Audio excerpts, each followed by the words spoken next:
Nós estamos tratando da filosofia, nós ultrapassamos a parte da filosofia medieval, nós chegamos à parte da filosofia, né, que a gente poderia chamar de filosofia clássica, né, ou filosofia moderna. Nós tratamos do Immanuel Kant, nós falamos sobre o Kant, né, que o Kant, ele tem os desígnios da razão, ele busca, ele aprimora a sua compreensão, ele aprimora a sua compreensão,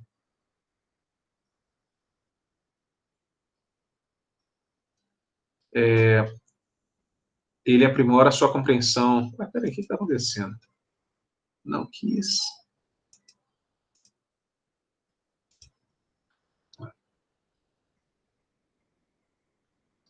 Oh, que doido. Agora sim. Vocês estão vendo a telinha aí, né? Tô. Então, tá bom. Porque falou que eu não podia compartilhar. Eu falei, que louco. Então, assim, nós tratamos do Immanuel Kant, nós falamos do seu processo de razão pura, a questão dos acontecimentos a priori, a posteriori. A priori são os efeitos da sensibilidade, né, aqueles conhecimentos que nós temos, e o posteriori são aqueles que nós desenvolvemos através das nossas experiências. Então, nós discorremos esses aspectos. Porventura, alguém viu esses videozinhos? Tenho certeza absoluta que ninguém viu os videozinhos, ninguém deu moral para os videozinhos. Por favor, façam isso, assistam.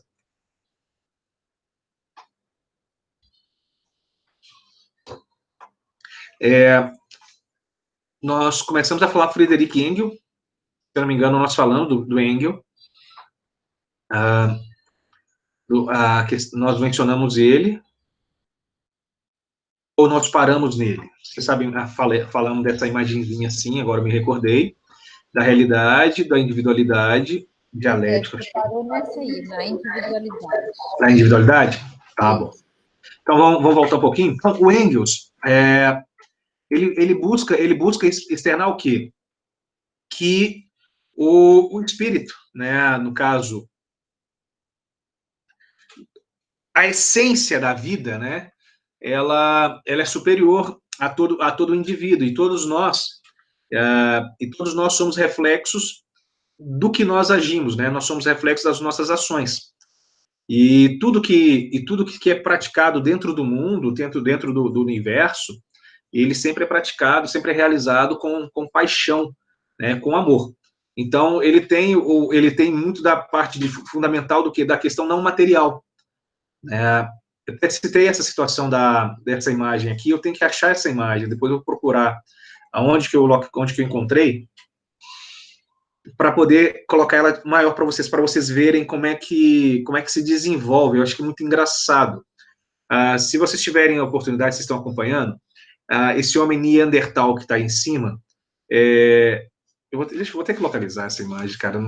Eu tenho que colocar ela maior para vocês, que ela é muito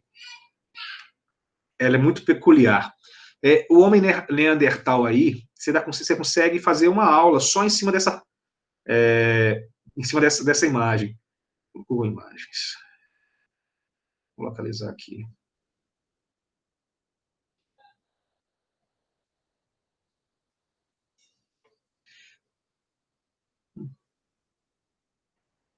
O Google não quer me dar a possibilidade de fotografar para não poder pegar, não. Tá bom. Então, você vai ver aqui assim, o sujeito, o homem neandertal, ele anda na posição quase quadrúpede, ele começa a se elevar, ele começa a andar de forma ereta, de forma reta, em pé, e ele encontra um ser de sexo oposto. Há um embate entre ser de sexo oposto, né, lá na questão dos primórdios, a relação conjugal, a relação carnal, com isso gera a procriação, né, a pessoa vai engravidar, e aí você vai ter, de novo, um cíclico, né? A ideia que você passa dentro da imagem é um contexto cíclico. Tudo, ele vai se repetir, né? Tudo, ele como se fosse uma espiral, né? A realidade, ele não apenas pensa, né, como uma substância, mas como um sujeito, né? Tudo tem um movimento, tudo é um processo, tudo é conexo, né? A realidade é um espiral que vai se evoluindo. Quando a gente pega, igual tem essa imagem aqui da galáxia, né? Você vai vendo que ela é contínua. Então, assim, o Engel, ele traz isso para nós. E ele, quando ele fala da individualidade, ele menciona que o espírito, ele pode usar consciências individuais para satisfazer as demandas universal na evolução da razão. Né? Aí, quem são esses indivíduos? São os indivíduos cósmicos. De onde vem essa ideia? Quando a gente pega a ideia, a figura do Engels, olha só, o Engels, ele viveu em 1770 a 1831. Nesse período de 1770 a 1831, a forma de governar era a monarquia. Né? Então, assim, era a linguagem dele, a filosofia dele, assegurava que a manutenção dos monarcas, como elementos o quê? Espirituais, como elementos superiores. Traz um paralelo, inclusive muito próximo, do que São Tomás de Aquino preconizava, do que ele discutia, né? Da presença. Então, tem essa pintura, essa obra de arte, que poderia representar a questão da individualidade. Né? Então, assim, você tem ali o rei ao lado da igreja, né? São os valores, é aquela pessoa que vai emanar o quê? Que vai emanar o conhecimento e a consciência para a coletividade, né? A vontade do indivíduo, a vontade do rei, ela imporia toda a coletividade.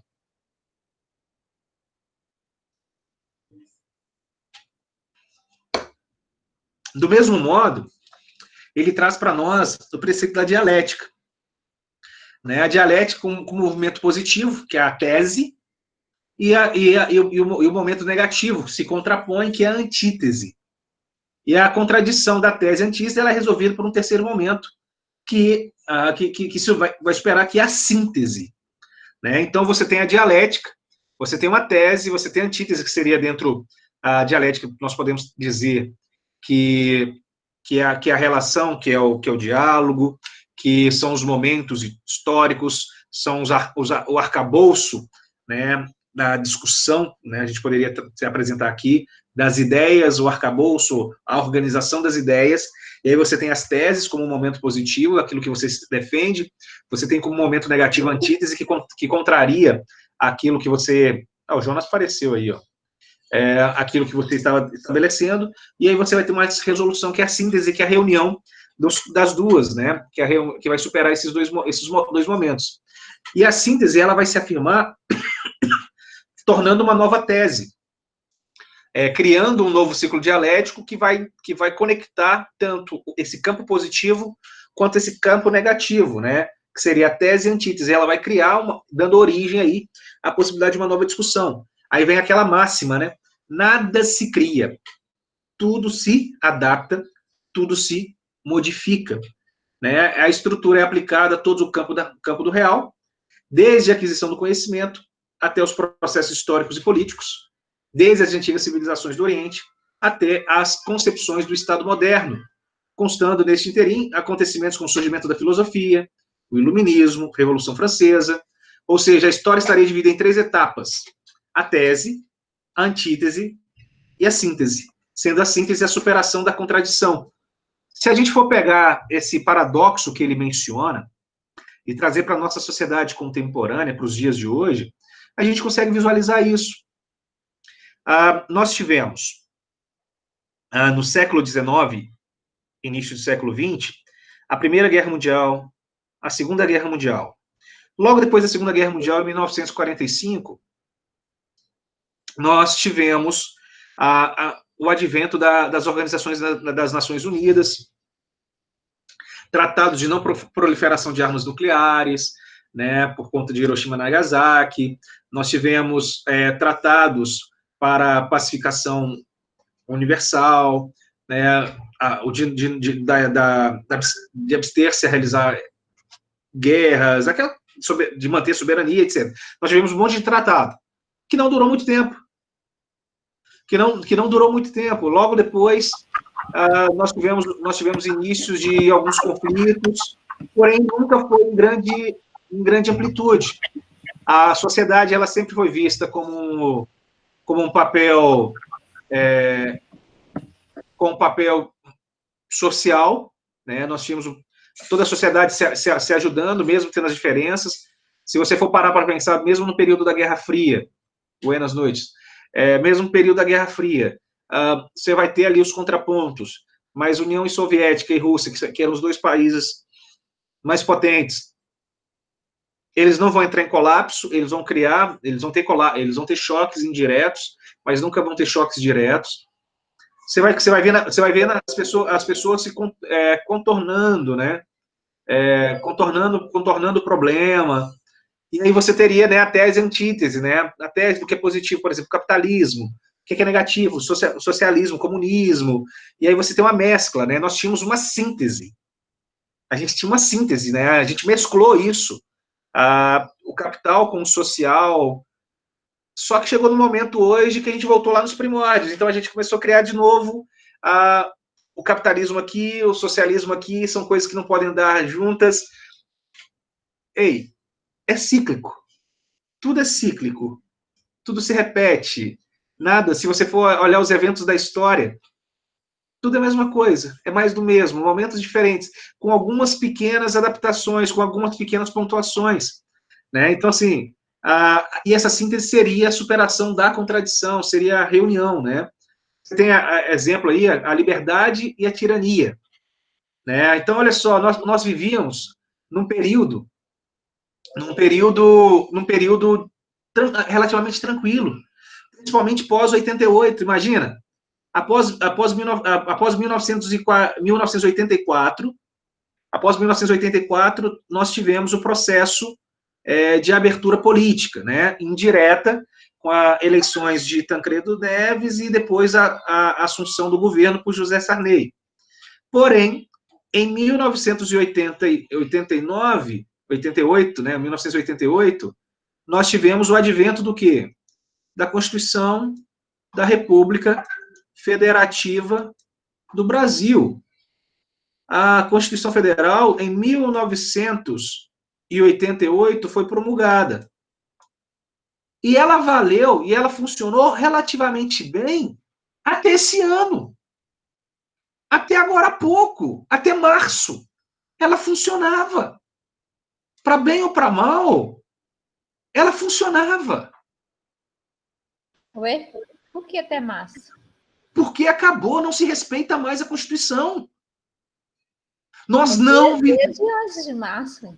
Não, ela era de agora, era minimamente. Você respeitava as situações de forma mínima. Você não conflitava a Constituição, Dalva, de forma tão descarada. Né? Como diria alguns, você não afrontava de frente. Você não afrontava ela durante o dia, aos olhos de todos. Você afrontava pela calada, de forma sorrateira. E agora não. Verdade. Agora não. Nós não estamos no estado de sítio. Nós não estamos em um estado de guerra. Nós não estamos em um estado de emergência. Não foi decretado. E ainda que fosse decretado, há um chefe da unidade que é o presidente da República. Olha o aspecto que nós temos aqui. Nós temos a lei. E essa lei evita que haja tirania e o que garante a liberdade. Ela estava funcionando. E aí o que acontece? Essa lei ela está deixando de ser cumprida. E hoje nós temos a volta do quê? De uma tirania legalizada. Nós temos a volta de uma tirania legalizada. Por que eu não posso andar? Por que eu não posso ficar numa praça pública? Por que eu não posso ficar numa praia? Eu não posso ter aglomeração. Agora, se eu estou sozinho, a praça é pública. A praia é pública. Por que eu não posso ficar? Se eu estou sozinho, se eu estiver em uma condição de aglomeração, ok. Porque existe o risco do contágio, da propagação do vírus. Agora, se eu estou sozinho, por que não pode? Olha, me fala um aspecto da Constituição, porque até onde a gente sabe, o direito de ir e vir ainda não foi tolhido. As liberdades individuais não foram retiradas, porque não houve nenhuma decisão, não houve nenhuma lei do Congresso nesse sentido. Como que pode um município, como pode um governo estadual fazer isso? Contrariando a Constituição. Aí você pega a corte que deveria proteger essa norma maior e vai falar, não, eles podem. Briga política. Hoje, então, nós temos uma assunção de aspecto de tirania, em detrimento da liberdade. Você sabe onde que apareceu isso na história? Eu não. A última vez que apareceu isso na história em grandes proporções foi na Itália, com um sujeito chamado Benito Mussolini,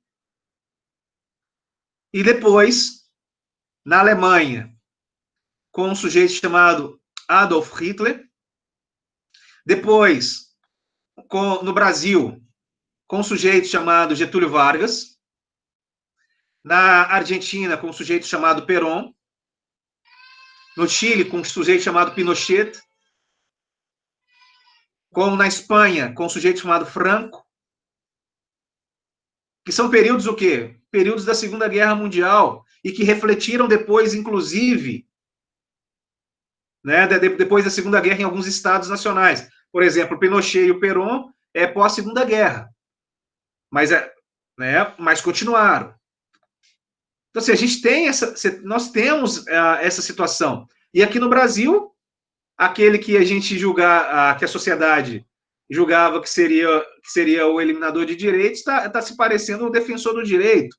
E aqueles que pareciam defender os direitos estão sendo os opressores dos direitos. Então, nós chegamos no estágio, se a gente pegar a figura do Engels, a gente vai ver aqui a dialética, né? No equilíbrio. E o mundo em si. Ao contrário do Kant, né, que defendia a existência do mundo em si, o Engels acreditava que apenas existe aquilo que se manifesta na sua consciência, como algo sentido ou pensado. Só existe isso, algo que você sente ou que você pensa. Pro Kant, o universo, ele tem uma vida por si só. Ele é autônomo. O Engels não. O Engels, ele menciona que a consciência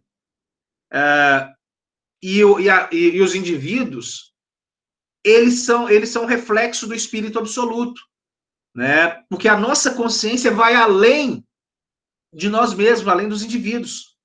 E toda essa realidade, seja ela de natureza ou do mundo, é o espírito. Então, para ele, tudo funcionava aqui. Então, assim, é interessante a gente ver esses caras, esses pensadores, esses sujeitos, porque, assim, eles não tinham televisão, eles não tinham internet, eles tinham muito tempo, eles trabalhavam, a grande maioria desses sujeitos, ou eram de famílias com posses, ou eram pessoas que eram mantidas, que os mantinha, né? No caso, quando a gente vai tratar depois do Karl Marx, por exemplo, Marx ele vai ser mantido por outras pessoas, né? O Marx vai ser de uma família de classe média, e ideólogo, filósofo, e ele vai ser mantido por essas pessoas. Então, ele vai viver basicamente para pensar. Os filósofos, a grande maioria, eles vão pensar, eles liam muito, eles refletiam, eles idealizavam muito, algo que nós, na nossa contemporaneidade, nós não temos, dentro da nossa dinâmica, a oportunidade de fazer com uma maior frequência, que é refletir, tentar compreender os eventos. E aí ele menciona exatamente isso, que essa consciência, ela ultrapassa, né, que toda a realidade é histórica, e a natureza, o mundo também é espírito, né, tudo é parte de uma essência. Cada estágio da história é um momento necessário da ideia do espírito do mundo. Compreender o que esta é a tarefa da filosofia, pois o que é a razão. Então, a gente precisa compreender a história, né? Para o Engels, a gente precisa compreender a história, a gente precisa compreender os eventos, sabendo que eles são cíclicos, sabendo que eles se repetem, sabendo que as situações elas não são apresentadas em um momento futuro de uma forma diversa. Ele fala, vamos compreender, né? A razão de tudo é você perceber. E aí vem para o aspecto da política, tá? Vem para o aspecto da política.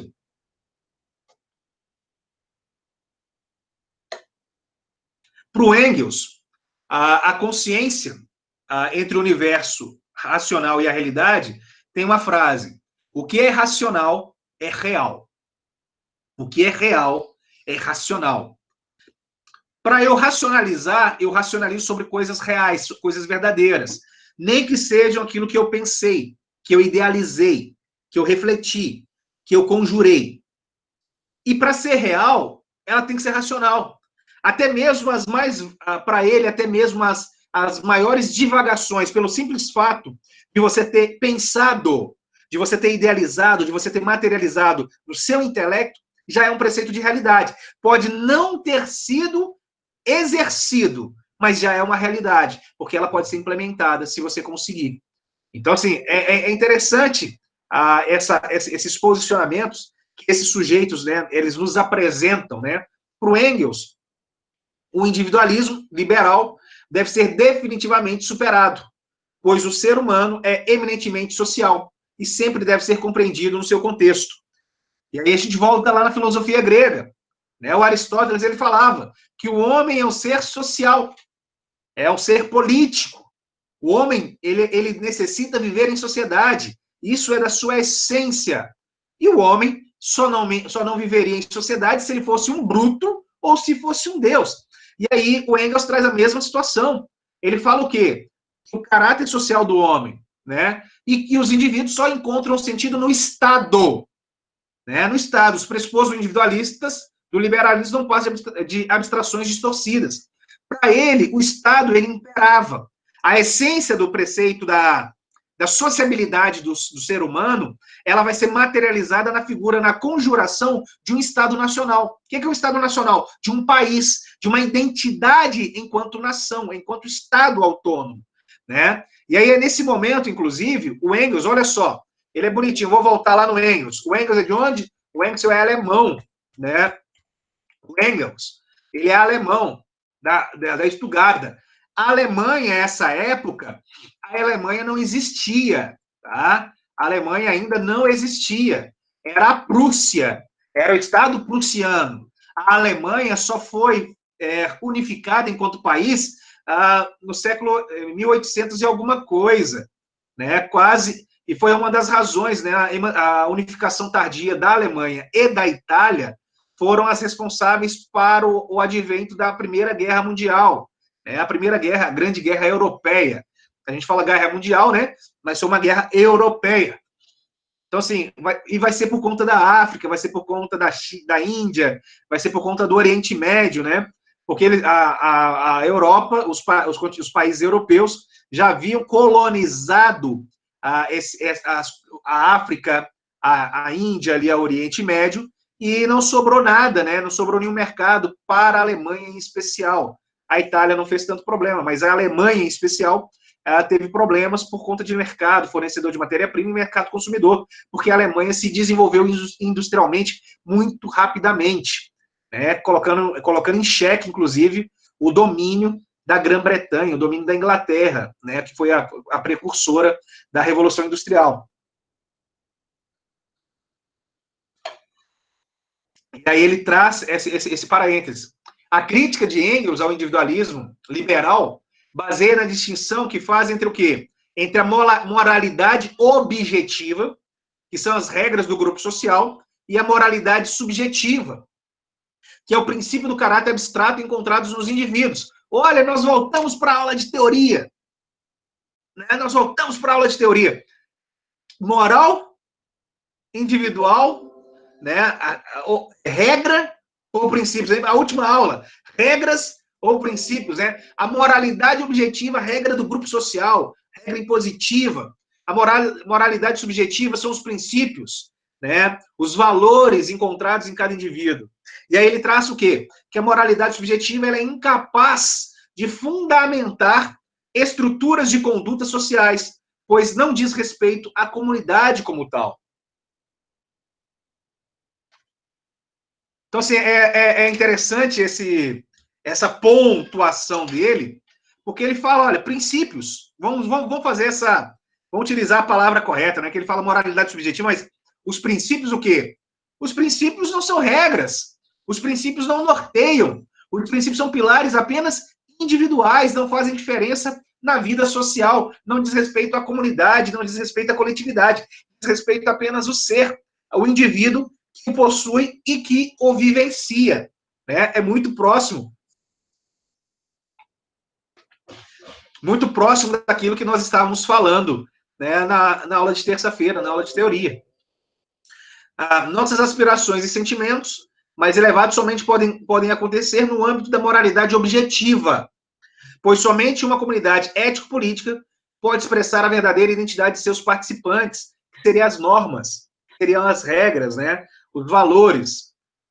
Nesses termos, não é o Estado que existe para os indivíduos, mas são os indivíduos que existem para o Estado. O cidadão só existe enquanto membros do Estado. Quer dizer que nós sozinhos, nós não teríamos valor algum. Né? Nós somos seres sociáveis, nós vivemos em sociedade, nós nos desenvolvemos por viver em sociedade, através dos conflitos. E são esses conflitos que nos permitem progredir. E é exatamente isso, a figura do Estado. Né? Então, nós estamos para o Estado, não o Estado estar para nós. O Estado é, em termos de complexidade e eticidade, o momento máximo de superação e evolução. Olha que bonito. As formas mais elementares, ou seja, menos complexas e menos aprimoradas em termos éticos, são a família e a sociedade civil. E o Estado é a grande síntese do direito e da moralidade. Engels chega a dizer que o Estado é um Deus real que se manifesta no mundo. Mesmo que o Estado não seja perfeito, seus defeitos jamais anularão seu pano de fundo positivo.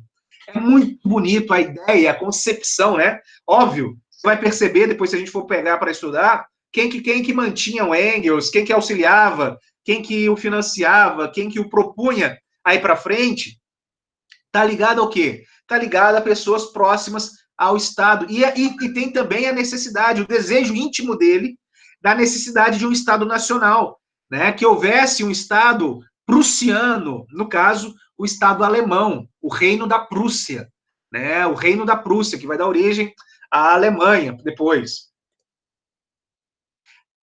E nós pulamos e chegamos, talvez, num cara que faz a cabeça de muita gente hoje. Esse sujeito, a gente tem que tirar o chapéu para ele.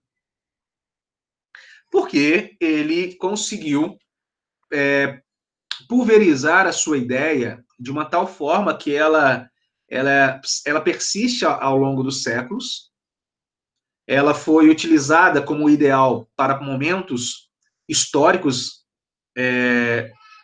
singulares, como a Revolução Bolchevique, né, que deu origem à União Soviética, fim do Império da Rússia e advento da União das Repúblicas Socialistas Soviéticas. É base, inclusive, para muitos partidos políticos da contemporaneidade, mas o grande problema... Ele é socialista? É o socialismo utópico. Só que quase ninguém consegue entender o que ele quer falar, quase ninguém consegue compreender, e as pessoas pegam a sua ideia, o que tem de bom, e depois transformam em algo negativo. É triste ver que a ideia é igual, eu falo assim, quem criou a bomba nuclear? Albert Einstein. A teoria. Pegaram a teoria e aplicaram a teoria errada.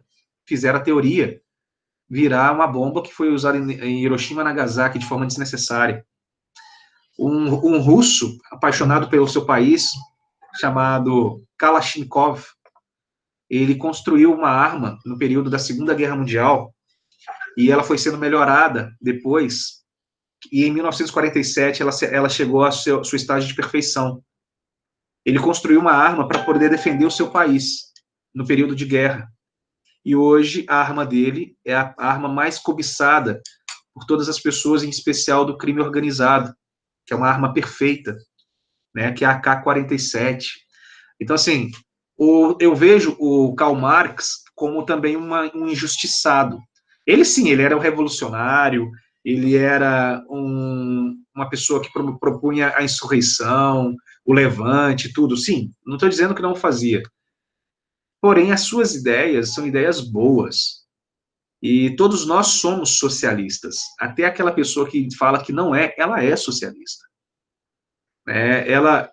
Nós somos socialistas porque nós deixamos a crivo do Estado as nossas liberdades, as nossas garantias. O Estado nos suprime.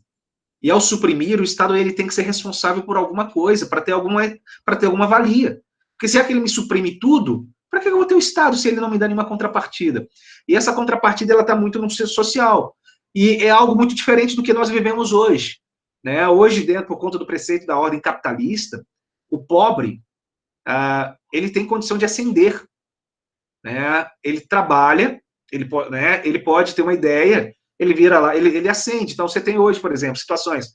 Você tem youtubers, você tem instagramers, você tem blogueirinhos, você tem pessoas que viram atores, cantores, né? São pessoas que às vezes que vêm de uma camada da sociedade muito baixa, sem nenhum tipo de instrução, jogador de futebol, por exemplo, né? E o sujeito, ele consegue subir. Aí você vira e fala assim, mas é um ou outro. Sim, é um ou outro, tudo bem. Mas ainda assim há essa possibilidade de ascensão. E na antiguidade, lá na 1900, 1800, você não tinha essa possibilidade. Você não tinha possibilidade de ascensão social, era muito raro. Era algo quase que impossível, né? Os altos cargos, por exemplo, parece muito o Brasil hoje, né? Os altos cargos eram só para aquelas pessoas que já estavam altas. Tipo, por exemplo, você é advogado, o seu pai é ministro do Supremo Tribunal Federal, aí você vai virar desembargadora, ou do Rio de Janeiro, né? Ou você vai virar desembargadora no Sul, né? Isso pode acontecer.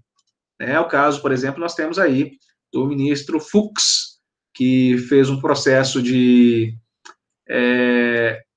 trabalho de bastidor, né, de lobby, e acabou levando a filha dele, advogada de pouco tempo, a ser desembargadora do TJRJ, né, TRF2 ou do TJRJ, uma coisa assim. E tem a filha também, se não me engano, é do Savassi, que morreu, né, o Céu de Mel, uma coisa assim, que virou também desembargador. Então, assim, aí você vai ver, poxa, filhinha do papai, né, filho de peixe, peixinho é.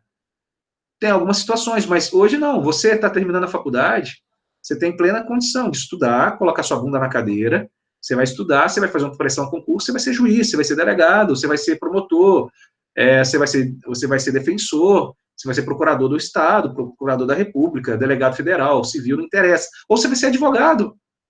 E como advogado, você vai trabalhar e vai ganhar o seu também, às vezes até mais do que esses outros caras. Então, você tem essas possibilidades, o acesso à educação. Não é porque você está estudando aqui na Doctor e o sujeito está estudando na Federal que você está... Muito pelo contrário, meu amigo. Muito pelo contrário. O sujeito que entrou fazendo a faculdade igual você, em janeiro do ano passado, em fevereiro do ano passado, você vai terminar a faculdade antes dele. Então, você vai estar na frente dele. 6 meses. 1 ano, se bobear. Então, você tem uma vantagem maior. A diferença é que ele não está pagando diretamente, está pagando indiretamente, conta dos tributos, e você está auxiliando o pagamento por meio de tributos. Aqui você está desembolsando. A diferença é essa. E aqui você tem aula, aqui você tem... Mas lá, tanto nos dois casos, você tem que correr atrás, você tem que estudar. Então, nós temos essa possibilidade. E o Karl Marx, ele traz esse ideal. O Karl Marx, ele é alemão, né? Ele nasceu na Renânia, na Prússia, que nós chamamos de Alemanha.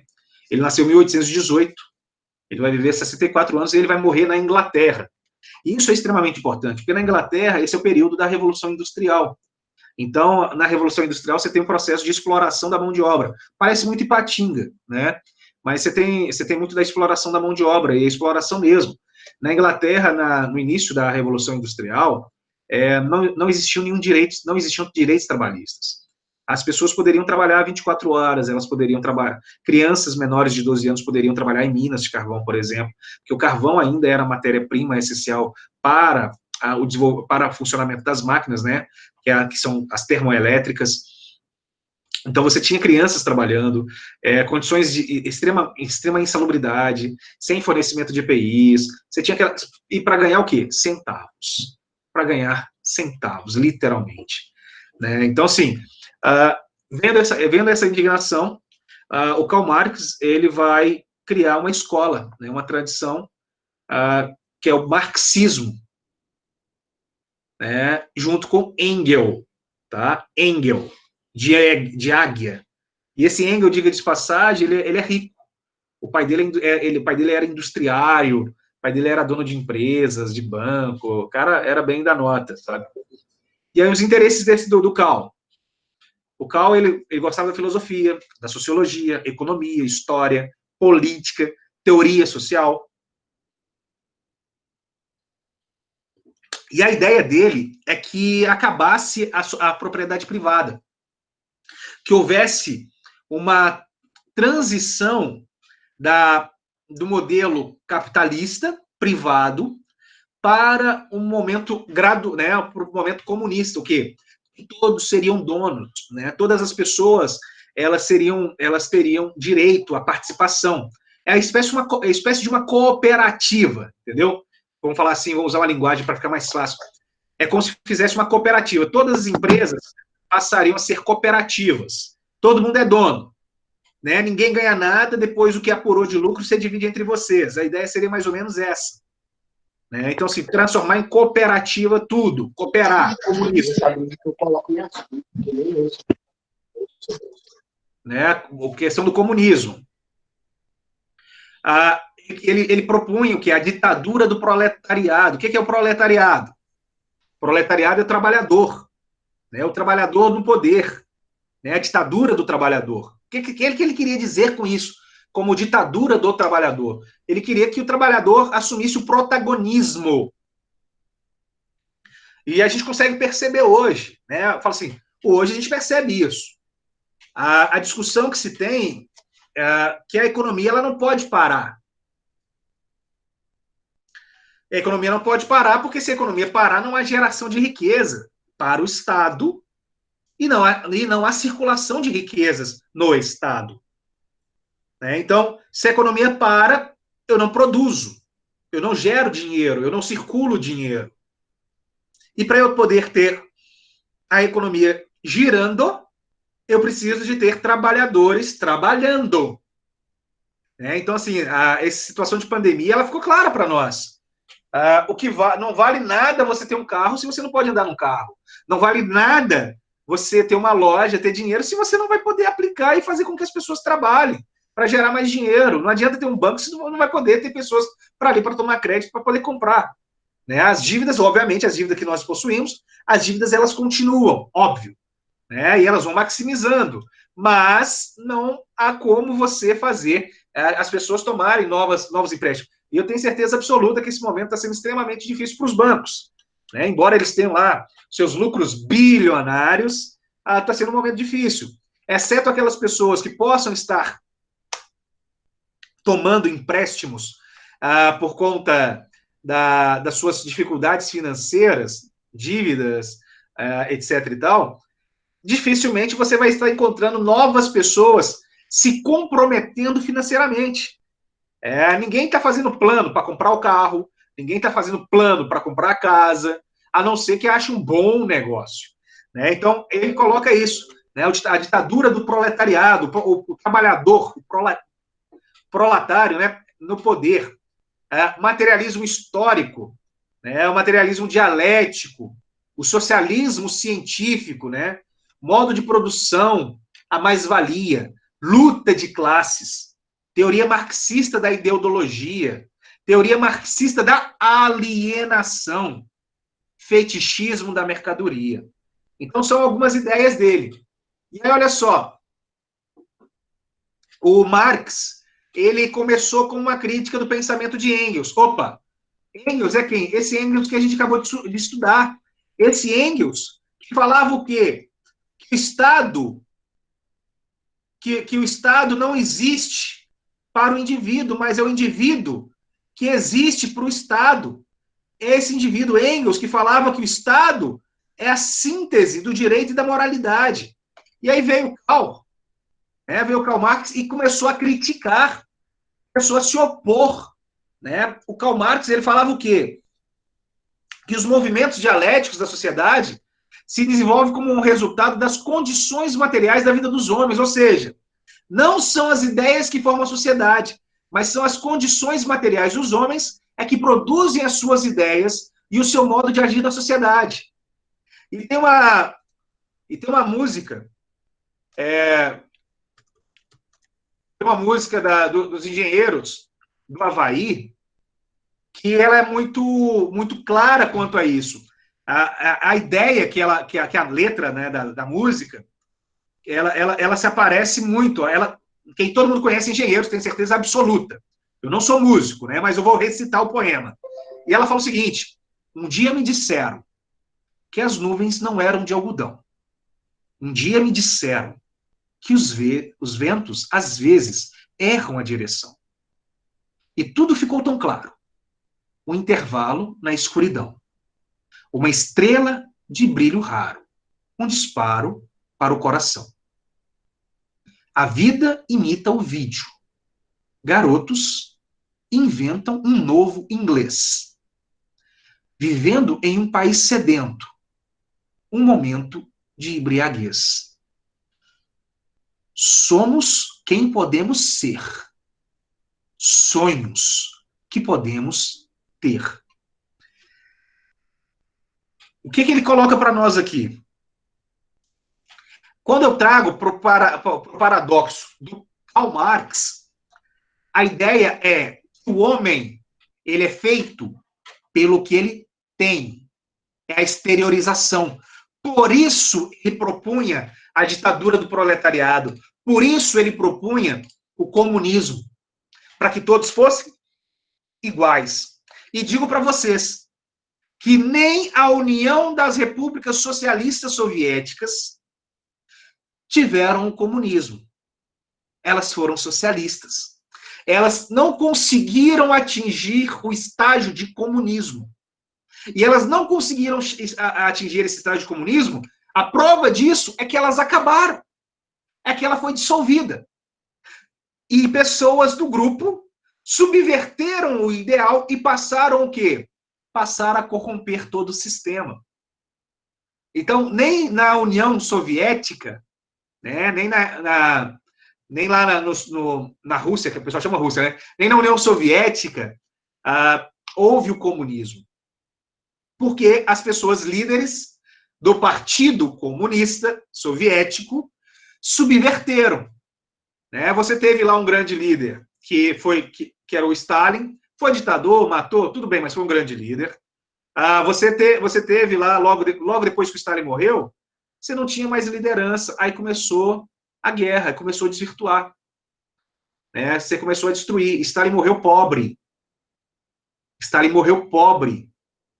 Depois dele, todos os outros tiveram patrimônio. O Stalin era idealista. O Stalin vivia um ideal. Então, eu estou fazendo esse paradoxo para vocês, para a gente ver, porque nem sempre essa informação chega para a gente. E eu só fui ter essa informação depois que eu passei a viver lá. Depois que eu passei a conviver com as pessoas de lá. Que aí eu passei a compreender um pouco que o que me ensinaram na escola não era exatamente aquilo que aconteceu lá, porque a percepção da história que eles têm de lá, da União Soviética, por exemplo, ela é turvada por conta da ótica ocidental, que é a nossa ótica euro-americana. Né? Então, assim, não são as ideias que vão formar a sociedade, mas as condições materiais dos homens é que produzem as suas ideias, o seu modo de agir na sociedade. Olha, isso é hoje. Ninguém está preocupado em pensar. Todo mundo está preocupado em ter. Todo mundo está preocupado em ostentar. Ninguém quer ser. Todo mundo quer ter. Todo mundo quer aparecer. Ninguém quer ter intelecto. Todo mundo quer ter um carro. Um cartão com alto volume, alto limite. A ideia é essa. Olha os ideais dele, a crítica dele era realmente, a gente pode ver. A nossa sociedade, ela emburreceu. Se nós pegarmos a nossa sociedade, lá no início dos anos de 1900, ela veio emburrecendo. Nós estamos querendo ter, e não queremos ser. Nós não queremos ter a dificuldade de pensar. Nós queremos que as pessoas tragam tudo pronto para nós. Então, é uma das críticas que ele fala. E ele, um outro posicionamento, aí eu vou abrir um parêntese. Toda aula eu critico. E aí a crítica dele aqui, e eu vou fazer o meu comentário, obviamente. Ele coloca que não é a religião que cria o homem, mas o homem que cria a religião. Não é a Constituição que desenvolve um povo, mas um povo que desenvolve uma Constituição. Então, a mesma premissa. Eu já fiz tantas críticas relativas à religião, tenho a minha fé, já conversei com algumas pessoas, tenho meu credo, sigo bonitinho, acredito em Deus, só que eu sou crítico. Eu sou crítico. Ontem, por exemplo, eu tive uma perda gigantesca, Padre Efraim, que é alguém que talvez alguém conheça aí, Padre Efraim, foi pároco da comunidade que eu pertencia, que era Vila Ipanema, Nossa Senhora de Fátima, e ontem, no dia de Nossa Senhora de Fátima, ele faleceu, com 98 anos, 72 anos de sacerdócio, ele foi padre durante 72 anos, e era um sujeito que transmitia paz. Você via paz no sujeito, Eu falo assim, ele, o João Paulo, o Karol Wojtyla, que é o João Paulo II, são sujeitos que você via paz. Poderia ter seus problemas? Sim, todo ser humano tem seus problemas, mas você via paz, você tinha fé, você tinha tudo. E hoje, a igreja, todas elas, inclusive a católica, todas elas estão preocupadas em dinheiro, todas elas estão preocupadas em arrecadar, não estão preocupadas com o indivíduo, elas estão preocupadas em adquirir algo do indivíduo, a retribuição financeira que o indivíduo pode dar. E eu estou fazendo esse paradoxo até por conta do Efraim. O Efraim, eu lembro, na época que eu fui frequentar seminário, e uma das razões que eu fui frequentar seminário foi o Efraim. Eu fui seminarista, para quem não sabe. Então, assim, pensava em ser padre. E ele colocou, ele virava e falava que ninguém tem que contribuir, que a igreja era rica. Quem puder contribuísse, mas que ninguém era obrigado. Ele nunca cobrou dízimo na igreja, ele nunca cobrou dízimo, nunca pediu para ninguém pagar dízimo. Você dá sua oferta espontânea. E a igreja sempre funcionou. E aí, logo depois que ele saiu, veio, os outros padres, o padre depois também era tranquilaço, depois apareceu um outro padre que só a primeira palavra dele era dízimo, pagar. Você está vindo para cá, meu irmão, você tem que dar dinheiro. E assim foi a hora que eu comecei, aí que eu já era maior, eu já era maior e frequentava, fui coroinha, fui ministro da Eucaristia, ministro da Palavra, fui catequista, fui seminarista, fui tudo que vocês pensarem dentro da igreja. Só não cheguei a ser padre, nem freira. Mas, assim, aí você vai vendo as coisas, como é que as coisas, elas funcionam.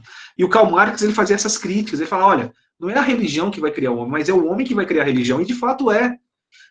Qual que é a primeira religião protestante? Vocês sabem qual que é a primeira religião protestante? Faz essa pergunta para vocês. Vocês sabem qual que é a primeira religião protestante?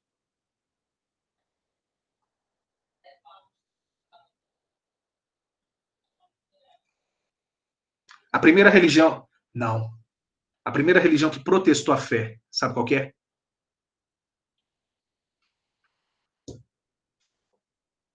Católica. A primeira igreja protestante foi a católica. Quando a católica, ela se separou das outras religiões cristãs e criou-se a Igreja Católica Apostólica Romana, uma igreja política, basilada em Roma. Só que nós somos ocidentais. Aí quando você vai estudar, que você vê isso, foi a Igreja Católica que mudou o credo. O credo, o pessoal que fala, crê em Deus Pai, o credo. ele é o mesmo para os que é falada no patriarcado de Israel, de Jerusalém, que é o patriarcado grego, que é o patriarcado de Moscou, que são os patriarcados, são 7 ou 8 patriarcados que tem. Roma era uma delas. Roma traiu os demais e criou uma igreja para si, baseada no Império Romano, para dar sustentação à fé romana, à manutenção do Império Romano, e continua. A Igreja Católica é a extensão do Império Romano no século contemporâneo, após a sua queda. Né? Crítica minha, análise histórica real minha. Né? Não significa que eu deixe de acreditar, eu tenho a minha fé, ela sobrepõe a isso. Mas a ideia que ele coloca é exatamente isso, que é o homem que faz a religião. Você tem vários aspectos, sem querer criticar. Você tem aí pastor de igreja XYZ falando que está operando milagres. Pô, pai, por que ninguém até agora operou milagre para acabar com o coronavírus?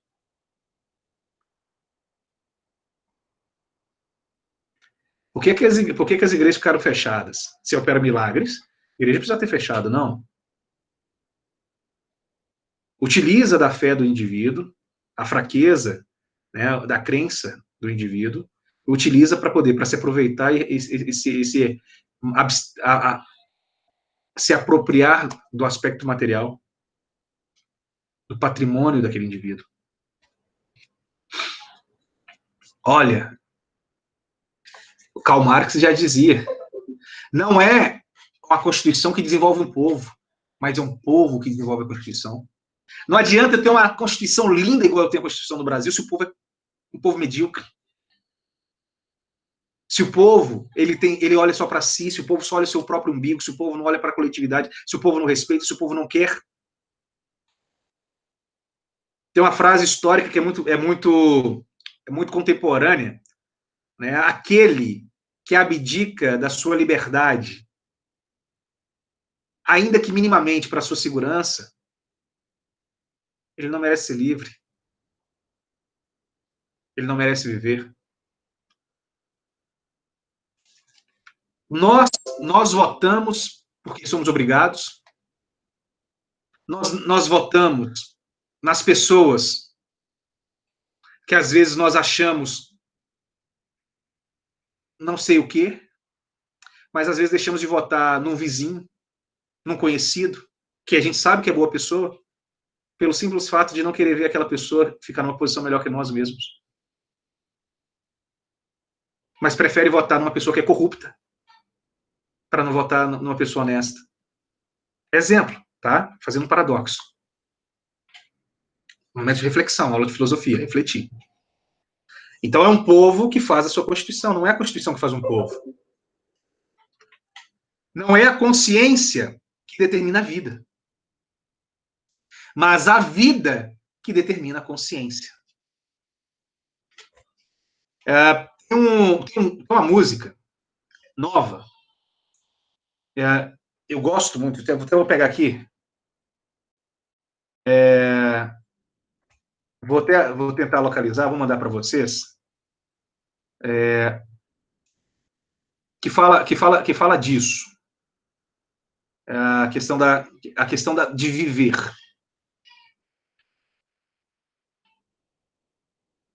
Deixa eu ver se é essa aqui. É uma música mais nova. Chama The Nights. Não sei se vocês conhecem.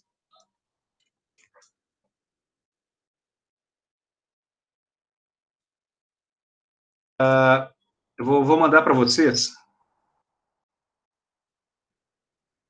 Para vocês depois ouvirem.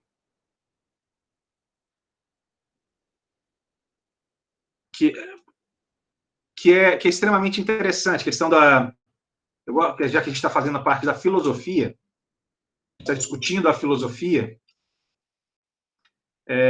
eu acho que ela é preponderante, né? Quando fala que não é a consciência que determina a vida, mas é a vida que vai determinar a consciência. Eu vou mandar o link, depois vocês assistem, quem tiver interesse. Esse é o link da música.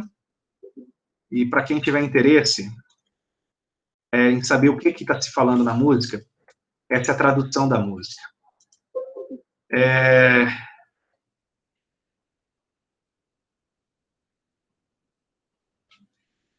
muito interessante a letra. Acho que mostra um pouquinho da questão da autodeterminação. É você quem vai determinar como você vive, é você quem vai determinar como você pensa. Não é o que você pensa que vai determinar o que você faz. Né? Então, é o que você vive. Né? Não adianta você falar que você crer se você não agir, se você não praticar. É mais ou menos nessa ideia. A raiz do homem... Isso. A raiz do homem é o próprio homem em sua condição material. Nós. Não em sua condição ideal, aquilo que nós idealizamos. Nós somos aquilo que nós somos. Nós somos aquilo que nós fazemos. Nós somos aquilo que nós vivemos. Nós somos aquilo que nós externamos. Nós somos aquilo que nós falamos. Nós somos aquilo que nós praticamos. Nós não somos aquilo que nós pensamos que nós somos. A liberdade do homem não passa... Oi, Dalva. Essa mesma. Essa mesmo? É. Bonita. Vou ver a letra. Depois você olha a letra. A letra né? Então, assim, nós somos reflexo daquilo que nossos pais nos ensinam, nós somos reflexo daquilo... A música, basicamente, ela fala disso. Né? O meu pai me ensinou, meu pai me disse como eu devo viver, o que eu tenho que esperar da vida. Então, assim, a liberdade do homem, ela não passa pela filosofia, pela teologia ou pela autoconsciência, mas pela sua condição histórica e material. Aí é o posicionamento do Marx. E aí o Marx, ele acredita, né, na possibilidade de unir teoria e prática, fazer com que as pessoas unissem isso aqui. Né? Qual que seria a teoria da união e prática? Aí eu pego da ideia lá da política grega, né, da vida social, da democracia grega, que já tinha se perdido, que não existia mais. Né? Então, você trazer, quando você fala do comunismo, né, você vai ter a participação de todos. Só que não é isso que aconteceu. Né? O socialismo utópico, né, o comunismo, né, a prática do comum, que seria a democracia plura, sem diferença, diferente da Grécia, onde somente os cidadãos, os gregos, eles poderiam participar da política. Para o Marx, não, todo mundo participaria. Não existiria escravos, não pode existir escravo, porque não vai ter propriedade privada. Então, todo mundo é dono, todo mundo é senhor de si e senhor de todos. Ninguém pode mandar na vida do outro, ninguém pode influir na vida do outro, porém, todos devem influir e mandar na vida do outro. O que seria isso? Eu faço para mim e para os outros fazem para mim e para eles.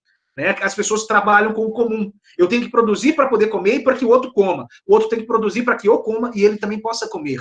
A ideia do comunismo é isso, todo mundo coordenando. A União Soviética não virou comunismo por quê? Porque lá foi uma política, né? Uma ideia. Ela não foi materializada. Talvez se tivesse sido materializada, ela pudesse ter dado errado, ou ela poderia ter dado certo. Né? A libertação do homem começa pela libertação da sua exploração. E libertá-lo de ser explorado passa pelo fim do capital, pois o capital é a propriedade privada dos produtos do trabalho de outros homens. Existe como o dono de uma empresa fabricar sem a mão de obra do trabalhador? Tenho certeza absoluta que não. A nossa amiga Eliuenay, a Naizinha, a Nai, trabalha no comércio. Estou pegando ela como exemplo. Existe a possibilidade, né? Existe a possibilidade do dono da loja vender sem ela, sem as amigas dela? Ela poderia até vender, mas eles conseguiriam vender o tanto que vendem? Atender o tanto de pessoas que atendem? Faturar o tanto que faturam? Não, não conseguiriam. A ideia do Marx é exatamente essa, o questionamento dele está baseado nisso. A exploração é o capital. A Nai, desculpa, tá, Nai? Estou pegando você para Cristo, viu? A Nai, ela vende a sua vida, né, denominada horas trabalhadas, para ter uma contrapartida de X dinheiro. Só que esse X dinheiro não equivale ao tempo de vida que ela desprende.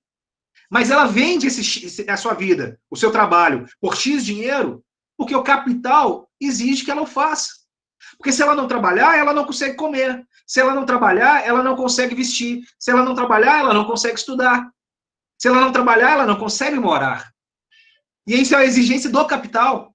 É a exigência do dinheiro, do mercado. E é frente a essa... É o contrário, né? O oposto, o antagonista desse capital que o Marx vem ditar uma regra. Espera aí. Não pode ser.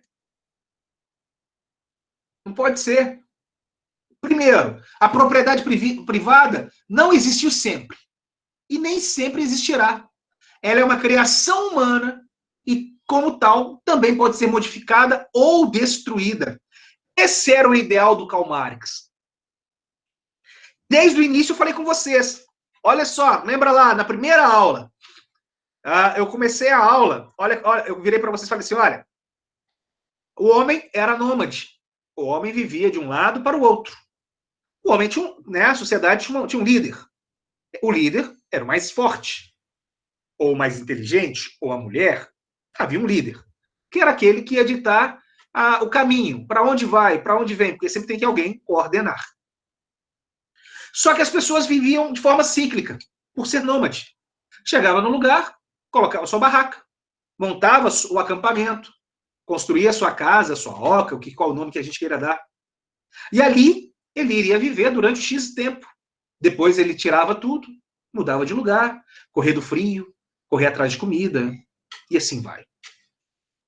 Até o momento que o homem desenvolve a agricultura, o homem desenvolve a pecuária, e o homem passa a ficar fixo em um único lugar. E aí vai ter aquela pessoa que vai ficar fixa num lugar fértil, onde ele vai produzir mais. E vai ter aquela pessoa que ficou fixa num lugar ruim, e ela não vai conseguir produzir. E essa pessoa que não vai conseguir produzir, ela vai precisar comer. E ela vai ter que pegar com outro que produziu mais. Né? O início da desigualdade social, o início da propriedade privada, embora não existisse esse nome ainda, vem lá dos primórdios, no momento que o homem se tornou o quê? Sedentário. E aí o Karl Marx, ele trata exatamente disso. Ele fala o quê? Que a propriedade privada não existiu sempre. E que ela pode ser modificada. E a ideia dele é exatamente essa, modificar. Ele queria o fim do capital, da propriedade privada. Para ele, o capital é o trabalho expropriado dos trabalhadores. O capital é o trabalho alienado dos trabalhadores, roubado dos trabalhadores. O capital surge da exploração dos trabalhadores e torna-se estranho a estes mesmos trabalhadores, pois não lhes pertence mais. A Nai, vamos pegar aqui, eu peguei a Cristo, né? A Nai, vamos supor, a Nai tá ganhando lá 3 mil, 4 mil reais na loja que ela trabalha. Sonho, né, Nai? Tá ganhando lá seus 3 mil, 4 mil reais na loja. Só que, dependendo do dia, a Nai vende muito mais que isso. Em um dia. E aí você vai ver o mês, ela consegue produzir 20, 30 vezes mais do que ela ganha de salário. Espera aí. É isso que ele está falando aqui, ó. Opa, desculpa. Deixa eu voltar aqui. O que é isso? Que caneta.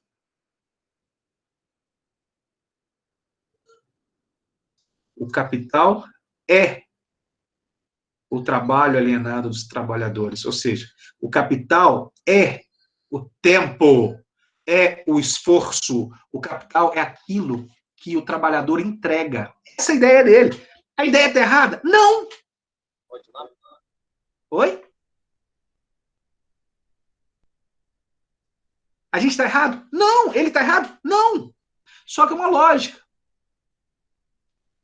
Para o trabalhador produzir, ele tinha que ter um material. É o que ele não olha. Esse material vem do capital.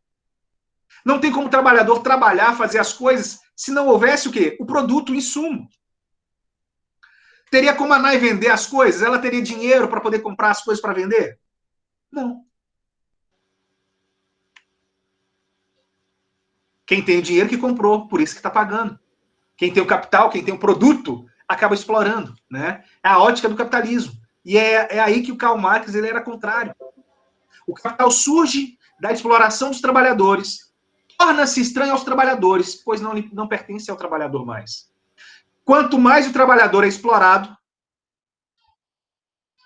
mais o capital não é reconhecido por ele. Da mesma forma que quanto mais o homem põe em Deus, menos conserva de si para si mesmo. Ele critica, né? Tanto é que, por exemplo, a União Soviética, quando, né, deu origem à União Soviética, após a Revolução Bolchevique, em 17, todas as igrejas foram fechadas. As igrejas foram expropriadas. As pessoas continuavam tendo fé, as pessoas acreditavam em Deus, faziam todas as escondidas. Minha esposa, por exemplo, ela foi batizada escondida. Ela já tinha lá 5, 6 anos. Não podia. Agora, eles estão voltando a ter uma fé mais vibrante. O trabalho é vida de trabalhador, que se torna objeto. Objeto que não lhe pertence, que lhe é alheio, que lhe é alienado. Alienado aqui no sentido de roubado, tolhido, tá? O trabalhador, com seu trabalho, cria objetos que não lhe pertencem mais. Assim como a vida, em forma de trabalho, colocada nesses objetos, também não lhe pertencem mais. A vida do trabalhador torna-se estranha a esse mesmo trabalhador. Isso é alienação. A ideia dele é que a produção feita pelo trabalhador, ela teria que ficar para o trabalhador. Mas aí vem aquela crítica. Peraí, para o trabalhador poder produzir esse produto, tem que ter uma matéria-prima. Quem deu a matéria-prima tem que ter uma vantagem. E ele não olha isso. Ele não. Aí estou fazendo já a crítica, tá? Ele já não olha desse lado. Então você poderia falar assim, não. Então você tem que ter uma valorização maior, né? Que seria o ideal. Ter uma valorização maior, ter uma remuneração maior, né? Ter uma contrapartida. Só que você tem risco. Né? Aí você vem para a ótica capitalista, você tem um risco. Se der errado, o empregador ele tem que ser responsabilizado. Então, se naquele mês não vendeu nada, ele tem que pagar o salário de todo mundo do mesmo jeito. Né? Senão, teria que ser parcial. Por exemplo, lá no escritório, eu já não tenho essa visão. Lá no escritório, todo mundo é parceiro. Eu não tenho empregados. Eu sou mais velho, sou mais antigo, todos eles foram meus estagiários, hoje são meus sócios. Só que lá é o seguinte, é na alegria e na tristeza. Se ganhou dinheiro, opa, todo mundo fica feliz. Agora nesse período de quarentena, eu tô tranquilo. Meu cabelo nem branquear, não branqueou. Por quê? Eu não tenho que pagar ninguém. Se o cliente não paga, se não entra dinheiro, eu não tenho que pagar ninguém. O dinheiro que entrar, paga o aluguel. A ideia é essa. A ideia do Karl Marx seria muito próxima a isso. Só que para mim, por exemplo, se eu for parar para pensar, em alguns momentos, talvez fosse interessante eu trabalhar sozinho ou ter trabalhadores para quem eu pudesse explorar, para quem eu pudesse falar como fazer, mandar, pagar o mínimo e ter o máximo. Só que você tem um risco, então são vantagens. Quando você abre uma empresa, você assume o risco. E ao assumir o risco, você tem o quê? Você tem que ter um retorno maior. Né? Então, são óticas que talvez o Karl Marx não trabalhou, não era interessante para ele, mas a gente precisa fazer essa avaliação, a gente precisa fazer essa análise. Para Marx, os deuses são uma criação e uma projeção humana, sendo que os homens criam os deuses somente quando sua existência social de explorados e alienados os impossibilita de desenvolverem totalmente como seres humanos. Né? Eu tenho coisas que durante as aulas eu até falei com vocês próximo a isso, né? Que os deuses são aqueles que a gente busca, né? A quem recorrer, seres superiores, né? Quando a gente não se sente autossuficiente. E normalmente as pessoas, elas buscam num momento de fraqueza, né? Num momento de necessidade. Não todos, mas algumas pessoas o fazem. Para Marx, o homem religioso é um alienado. E para libertá-lo dessa alienação, é necessário mudar a sua condição de vida material. Os deuses mudam conforme a condição socioeconômica do crente. Quanto melhor a situação socioeconômica dos homens, menor será a importância dos deuses. É um posicionamento até próximo da realidade. Né? As pessoas podem falar que sim. Eu conheço pessoas muito ricas que são extremamente fervorosas, são crentes fervorosos, e quando eu digo crente, não no sentido de evangélico, nada, mas falo de crer em Deus, e conheço muitas pessoas pobres que não têm fé alguma. Mas a maioria das pessoas que têm a fé mais latente, uma fé mais vibrante, são as pessoas realmente de pessoas com uma economia, uma posição econômica menos privilegiada. E o que o Marx fez? O Marx pegou e abraçou como se fosse um todo. Não é um todo, entendeu? O homem tem a capacidade de criar-se e desenvolver-se enquanto homem, de progredir em suas habilidades e de humanizar a natureza em sua volta, conforme suas necessidades e seus conceitos.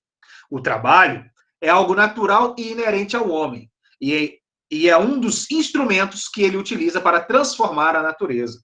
O trabalho nos diferencia dos outros animais, mas o próprio homem desvirtuou essa função do trabalho, fazendo dele um instrumento de exploração do homem pelo homem. Aí ele volta a discutir o quê? Ele volta a discutir a necessidade do comum, né? De todos trabalharem em igualdade, para não haver exploração. Oh, meu Deus. O trabalho tornou-se forma de subsistência da maioria dos trabalhadores explorados. A parte daí da subsistência. Salário é para subsistir, é para sobreviver, não é para viver.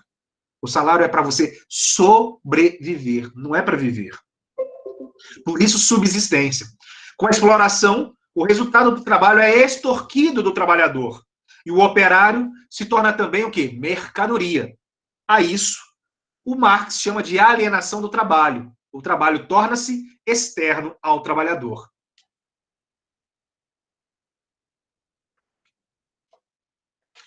E aí, sendo antagonista do Engels, o Marx fala que não existe um espírito da história, da humanidade, mas a história é uma construção dos indivíduos reais. Somos nós quem fazemos a história. A religião, a moral e até mesmo a metafísica não têm uma história própria. Elas mudam conforme mudam as bases das relações econômicas entre os indivíduos. Isso aí é uma verdade. Isso é uma verdade. As relações sociais, elas mudam de acordo com o momento que nós vivemos, com as condições econômicas que nós vivemos, com os nossos objetivos, com as condições. Tem pessoas que não vão perder a sua essência, mas tem pessoas que vão mudar totalmente quando muda desse patamar. Tem pessoa que vai continuar sendo pé no chão, tem outra pessoa que vai querer andar como taças de vidros, né, na ponta do pé.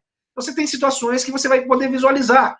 E o Marx, ele coloca isso, né, que são as relações econômicas que vão ditar. Aquela máxima, né? Tem brincadeira, assim, dá poder para um pobre, que aí você vai descobrir se ele é boa ou má pessoa. Né? Então, se você pegar a pessoa, você deu poder para ele, ele vai se transformar, vai passar a ser arrogante, ele não vai respeitar. Agora, se uma pessoa criada em uma situação econômica X, ou com poder equilibrado, ele tende a ser o quê? Ele tende a ter uma naturalidade e ver aquilo ali como uma coisa sem estranheza, sem modificação. Né? Tava vendo uma notícia esses dias que aquele príncipe Harry, né, que agora não pode falar príncipe mais, Harry, né, de Sussex, lá, perdeu o Sussex também, o ex-príncipe, na verdade, né, ele tá desgostoso da vida de plebeu, né, não tá feliz com a vida de plebeu dele. Né, diria que nem nós estamos felizes com a nossa vida de plebeu. Ele estava lá, mas você vê, eu peguei exemplo dele porque ele está numa condição de poder, é uma coisa normal, uma coisa natural. Então, ele agora, talvez, ele vai perder poder, perder visibilidade, ele não vai passar a ser uma pessoa comum, por conta da história, mas o filho dele vai ser um comum. É diferente você pegar um sujeito pobre e colocar para ser o presidente, para ser o governador, para ser um líder, e aí ela pode se transformar, ela mudar, a não ser que ela tenha um ideal. A não ser que ela tenha um ideal, tá? As ideias dominantes de uma época são as ideias da classe dominante dessa época. Esse é o materialismo histórico do Marx. Né? Cada época, cada ser, né? Cada indivíduo, cada sociedade tem as suas ideias por conta daqueles que dominam. E, de fato, para nós, euro-americanos, né? euro-americanos, nós acreditamos que a Segunda Guerra foi ganha pelos norte-americanos, que na verdade não foi. Eles chegaram lá para dar o último tiro. Se você for pegar a história, você vai ver que não é. A guerra, por exemplo, os russos, os soviéticos, comemoram o Dia da Vitória no dia 9 de maio, que foi o momento que eles chegaram em Berlim. Os ocidentais, eles comemoram em agosto, né? Se eu não me engano, dia 9 de agosto, uma coisa assim, que é o momento do dia D, dia da vitória, né? Então, assim, são situações, né? A história da humanidade é a história das lutas entre as classes da sociedade. É a história dos conflitos entre os explorados e os exploradores, entre os oprimidos e os opressores. Marx estuda de forma profunda o surgimento e desenvolvimento do capital. Para ele, o valor de uma mercadoria não está no objeto que é essa mercadoria, mas na quantidade de trabalho humano necessário para produzir essa mercadoria. Né? Seria quanto tempo você demora? Por que um trabalho artesanal, manual, vale muito mais do que um trabalho feito numa máquina? Porque trabalho manual é mais trabalhoso, a ideia é essa aí. A relação de valorização e de permuta entre mercadorias, mesmo através da moeda, é uma relação entre produtores, entre trabalho humano, entre homens. É na luta de classes, da realidade social contraditória, que acontece a dialética marxista, pois todo fato histórico gera contradições que vão ser a mola propulsora do desenvolvimento histórico. Pessoal, eu vou ter que parar. Deixa eu ver se está faltando. Não, está acabando. Vou acabar isso aqui. Um desses fatos históricos. Só falta 2 slides, por isso que eu vou acabar, tá? Um desses fatos históricos é o trabalho produzido pelo trabalhador, que é expropriado pelo capitalista,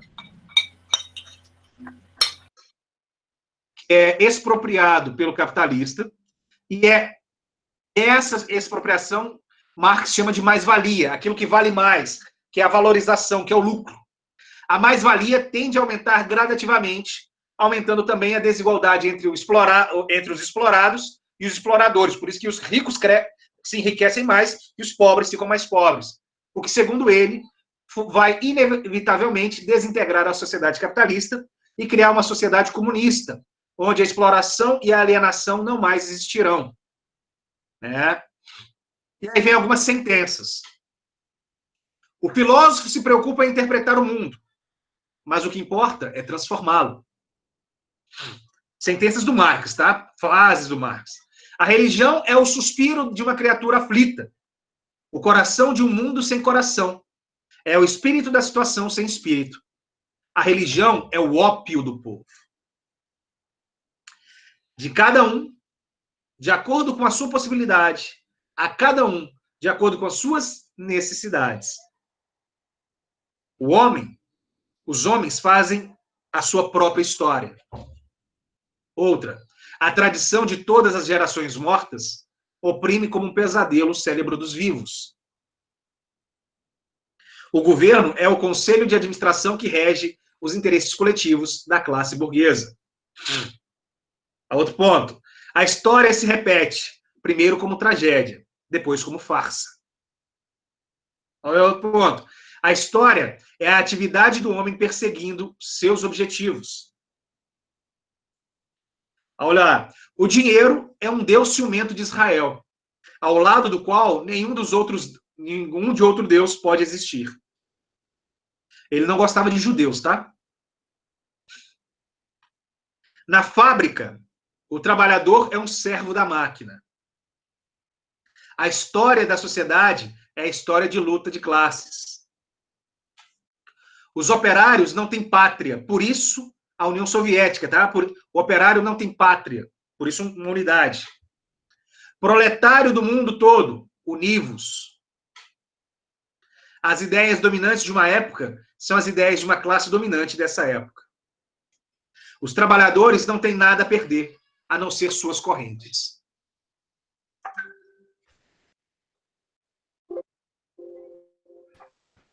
Professor, Fala comigo, Marcelão. o senhor já está encerrando, né? Tô. O senhor tem um tempinho no privado aí, uns 4 minutinhos? Tem. Eu posso te mandar uma mensagem pro senhor lá? Pode. Tá bom, obrigado. Acabou o Marx, Dalvinha. Aí agora nós vamos pular para filosofia contemporânea. Nós vamos falar do Jean-Paul Sartre, que é um francês, entendeu? E nós vamos falar da Hannah Arendt, que é uma judia. Depois nós vamos falar da filosofia pós-moderna do Michel Foucault, Vigiar e Punir, todo mundo viu lá na Tropa de Elite. E nós vamos falar do Giorgio Agamben, né? Um pouquinho deles.